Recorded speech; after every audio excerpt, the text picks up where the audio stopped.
अस्सलाम वालेकुम।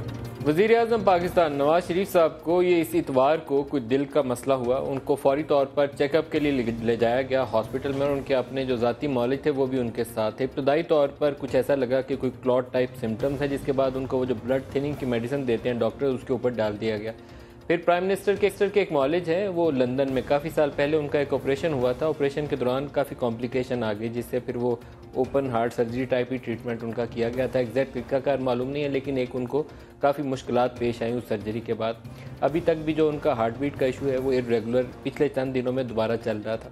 इसी सिलसिले में वो लंदन गए हैं और वहाँ पर उनका एंजियोग्राम जो टेस्ट है वो किया जाएगा, जिसके बाद तय होगा कि वो कोई स्टेंट वगैरह डलते हैं या सिर्फ मेडिकेशन से ही उनका ट्रीटमेंट हो जाएगा। ये तो उनकी मेडिकल साइड है और दुआ करते हैं कि वज़ीर-ए-आज़म पाकिस्तान ने अल्लाह ताला उन्हें फौरी तौर पर सेहतयाब करे।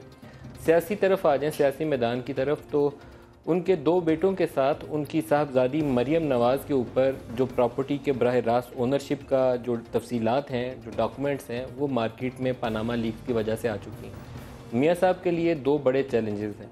एक ये साबित करना है कि ये पैसा क्या पाकिस्तान से गैर कानूनी तरीके से गया या नहीं गया, और दूसरा, अगर पाकिस्तान से किसी गैर कानूनी या कानूनी तरीके से अगर नहीं गया तो वो कौन सा ऐसा सोर्स था जिसने ये प्रॉपर्टी और वो जो अल-तफ़ीक ट्रस्ट के साथ इनकी डील तय पाई थी 99 में, 5 नवंबर 99 में, जब इनके चारों अपार्टमेंट्स बरतानवी जज ने अटैच कर दिए थे, तो वो पैसा किस ज़रिए से आया। हमारी इतला ये है कि उस वक्त मियाँ साहब की फ़ैमिली ने किसी सऊदी सोर्स को ज़ाहिर किया था कि उसने लोन दिया या इनको फ़ंड किया, और उसकी बुनियाद के ऊपर वो सेटलमेंट तय पाई थी। उसी तफसील को, उसी सऊदी दोस्त को, सऊदी फंडेड जो एक बेल आउट है, मियाँ साहब उसकी तलाश में हैं। उनकी सेहतयाबी के लिए तो दुआ गो हैं, लेकिन दूसरा मामला जो है वो टेढ़ा है। 215 लोग हैं including prime minister of Pakistan, और सारे बड़े तगड़े लोग हैं। वज़ीर-ए-आज़म के दोनों बेटों के अलावा उनकी बेटी जो है, बेटी सर फहरिस्त नज़र आती हैं। डार साहब को वो ज़िम्मेदारी तफवीज़ कर गए हैं। डार साहब भले आदमी हैं, मैं उनको तवील अरसे से जानता हूँ, और एज़ मिनिस्टर मैं उनके मुतल्लिक़ कुछ ऐसी राय नहीं है किसी भी स्टेज के ऊपर जो उनके लिए मनफी राय दे सकूँ। उससे पहले अगर उन्होंने कुछ किया होगा वो अपने काम के खुद जवाब दें, वो भी और उनकी फैमिली भी।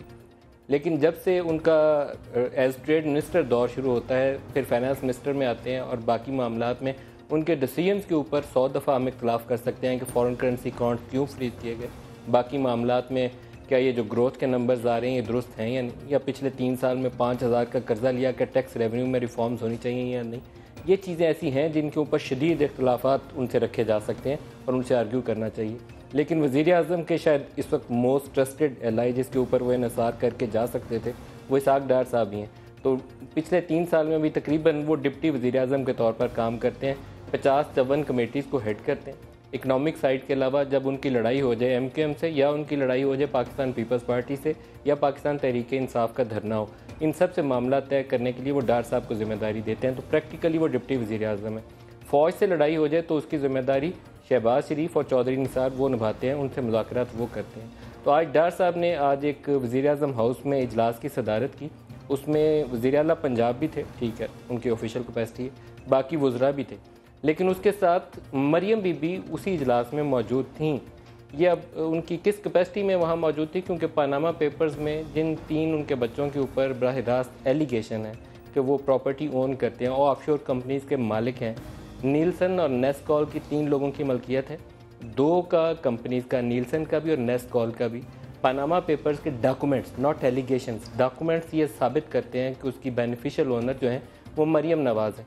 तो आज की मीटिंग में बैठ के वो डिस्कस कर रहे थे कि हमने जुडिशल कमीशन बनाना है, उसके टर्म्स ऑफ रेफरेंस क्या होंगे, इस मसले को कैसे डिस्कस करना है। तो द पर्सन जिसका नाम उसके अंदर शामिल है वो भी उस मीटिंग में मौजूद थी, प्राइम मिनिस्टर हाउस के अंदर।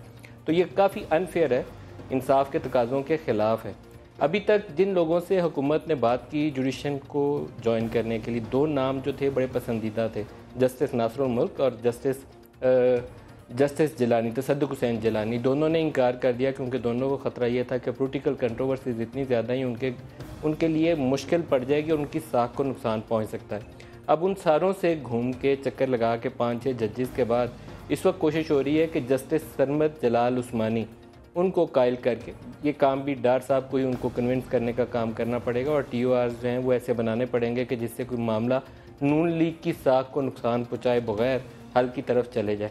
ये पूरा बैकग्राउंडर है जिसके ऊपर आज का हम प्रोग्राम आगाज़ करने जा रहे हैं। Prime minister house Maryam Nawaz Sharif की वहाँ मौजूदगी, जिनके ऊपर खुद एलिगेशन है, कौन सा जज और कौन सा तरीकाकार होगा। और एक दूसरा टॉपिक जो हम मिक्स करेंगे आज के प्रोग्राम के साथ, वो है पंजाब के अंदर कच्चे के इलाके में ऑपरेशन। 1600 पुलिस के जवान, 300 एलीट फोर्स के जो हमारे स्पेशल जवान जिनको ट्रेन किया गया इन कामों के लिए, वो 1900 ये हो गए, प्लस रेंजर्स। ये छोटू गैंग का नाम हमारे साथ हैं आज प्रोग्राम में राना सनाउल्लाह साहब। वो मजाक में लिया करते थे, छोटू गैंग, इसके लिए फ़ौज और रेंजर्स की क्या ज़रूरत है, ये तो हमारे पुलिस वाले मार मुकाएंगे। पुलिस के 6 जवान शहीद हो चुके हैं अब तक और 24-25 उनके कब्ज़े में। बाज़ फिगर्स ये जाहिर करती हैं कि 7 जवान शहीद हुए हैं, 24-25 उनके कब्ज़े में है। मैं उसका एक क्लिप सुनवा दूं आपको, प्रोड्यूसर साहब अगर रेडी हो। पुलिस ने वो जो ऐलानात किए वो क्या कहा, तो फिर मैं प्रोग्राम को स्टेप बाय स्टेप शुरू करते हैं। लेकिन वो पुलिस का अगर वो साउंड बाइट हम सुना सकते हैं इस वक्त तो पहले सुना दें, फिर मेहमानों का तारुफ करवाते हैं। सुनवाइएगा जी।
जी, प्रोग्राम में आपको दोबारा खुशामदीद कहते हैं। ये वो छोटू गैंग है जिसको हम कहीं पे गिरदानते ही नहीं थे, और उसके साथ हम अब पंजाबी में वो कहते हैं तल्ला मिंत करके हाथ जोड़ के कहना बंदा छड़ दे साडा। वो वाली कैफियत में आप मुल्क दुश्मनों को और जो दहशतगर्द हैं और जो खून रेजी में मुलव्वस हैं पंजाब के लोगों का, उसके साथ हमारी लॉ इन्फोर्समेंट एजेंसी पुलिस जो है वो इस तरीके से इंगेज कर रही है। नहीं हो सकता ऐसा ये काम।